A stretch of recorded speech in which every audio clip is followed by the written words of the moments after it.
Hello guys, money मग में आपका स्वागत है। मैं हूं सीए पिंकेश ठकरानी। आज हम लोग बात करने वाले हैं आयशर मोटर्स की, जो बनाता है रॉयल एनफील्ड। और दोस्तों, आप में से कई लोगों के पास में ये बाइक होगी, ये मोटरसाइकिल जो है आप खरीदना भी चाहते होंगे। तो दोस्तों, क्या मोटरसाइकिल खरीदने की जगह हमको इसे स्टॉक को खरीदना चाहिए? तो दोस्तों, आज इसका पूरा स्टॉक एनालिसिस हम लोग यहाँ पर करने वाले हैं।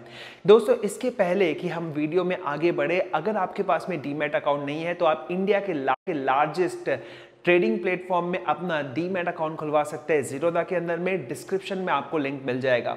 तो चलिए दोस्तों, बात करते हैं आयशर मोटर्स की। तो आयशर मोटर्स का आज का मार्केट कैपिटलाइजेशन है 46,000 करोड़ का। यानी कि अगर आज आप ये पूरी कंपनी खरीदना चाहते हैं तो इसके लिए आपको चुकाने पड़ेंगे 46,000 करोड़ रुपीस। और दोस्तों, ये कंपनी आयशर मोटर्स सिर्फ रॉयल एनफील्ड ही नहीं बनाती है, बल्कि इसका वॉल्वो के साथ में एक जॉइंट वेंचर भी है, जिसके अंदर में वो कमर्शियल व्हीकल्स, ट्रक्स वगैरह बनाती है। दोस्तों, इसकी सबसे खास बात यह है कि ये जीरो डेट कंपनी है। लेकिन दोस्तों, इसके अंदर में प्रॉब्लम यह है कि अगर आप इसमें निवेश करना चाहते हैं तो आपको एक शेयर के लिए 16,800 रुपए चुकाने पड़ेंगे।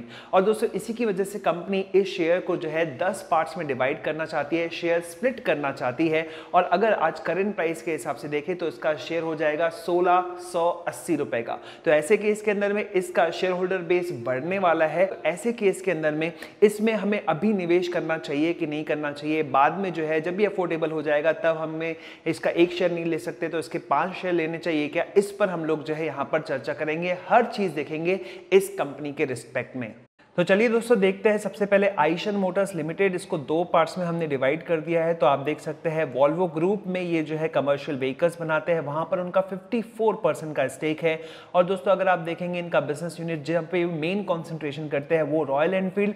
सिर्फ इंडिया के अंदर ही नहीं दोस्तों, ये लोग बेचते हैं नॉर्थ अमेरिका के अंदर में, देन थाईलैंड के अंदर में, इसके अलावा ब्राजील के अंदर में भी जो है इनकी कंपनी काम करती है। तो ये मोटरसाइकिल बिजनेस के अंदर में इस सेगमेंट में जो है सबसे बेहतर कंपनी जो है आपको इंडिया में यही मिलेगी दोस्तों।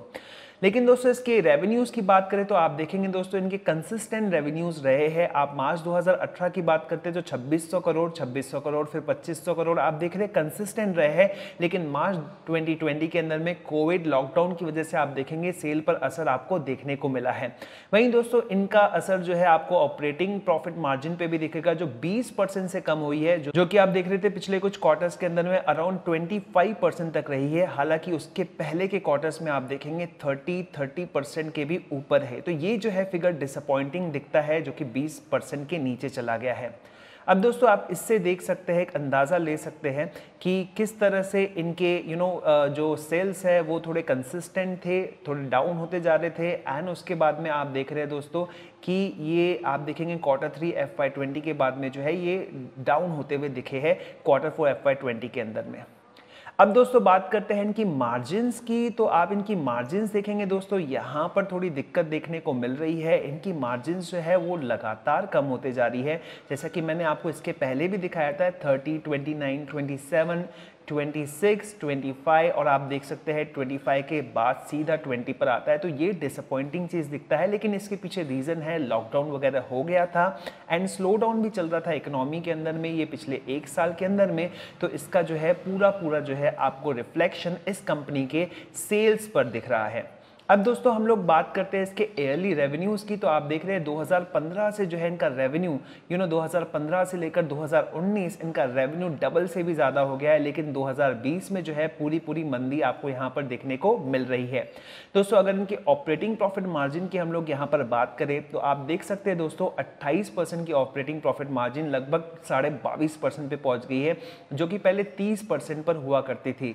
अब दोस्तों, इसके प्रॉफिट्स में देखेंगे तो यहाँ पर आपको देखेगा कि प्रॉफिट्स भी कंसिस्टेंटली इनके बढ़ते आ रहे हैं। लेकिन ऑब्वियसली मार्च 2020 का जो फाइनेंशियल ईयर खत्म हुआ वहां पर आपको प्रॉफिट 1800 करोड़ दिख रहा है, जो कि एक कम हो गया है। इसका जो है रीजन दो है। पहला रीजन तो इकोनॉमी के अंदर में स्लो डाउन चल रहा था एंड सेकंड लॉकडाउन लग गया आखिरी क्वार्टर की वजह में। तो यहां पर जो है एक दिक्कत कंपनी को देखने को मिली।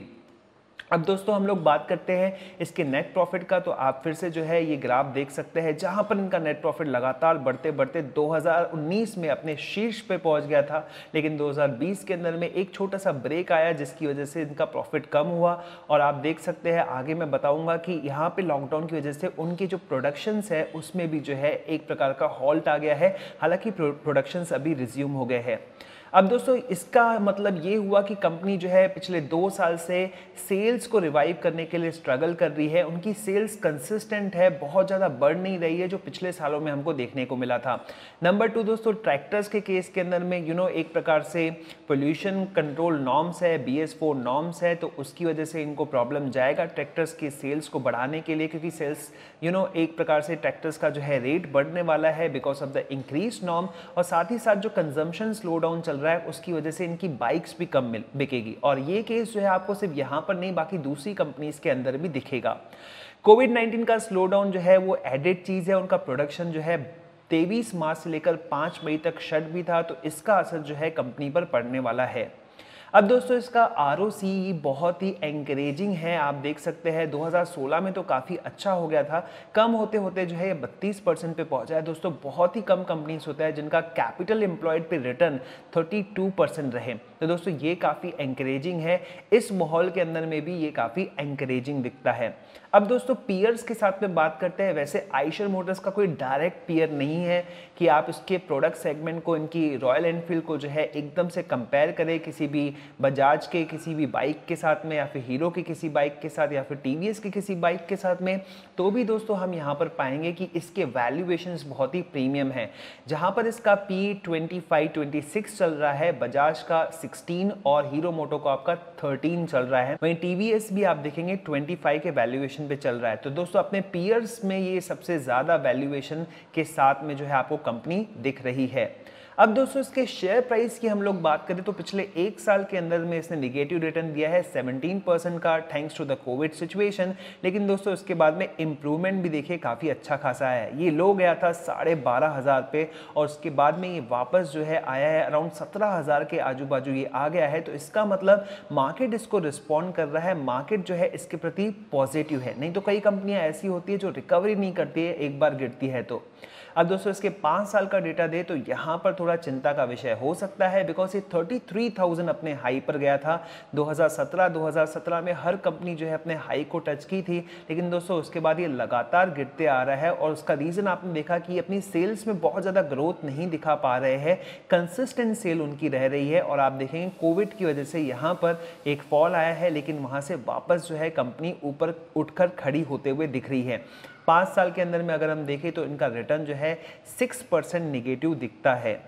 अब दोस्तों बात करते हैं इसमें FIIs की होल्डिंग की, तो आप देखेंगे FIIs की होल्डिंग कम होते जा रही है बिकॉज FIIs मार्केट से निकल रहे। It's not just a case with the Eicher Motors but it's a case with all other companies also.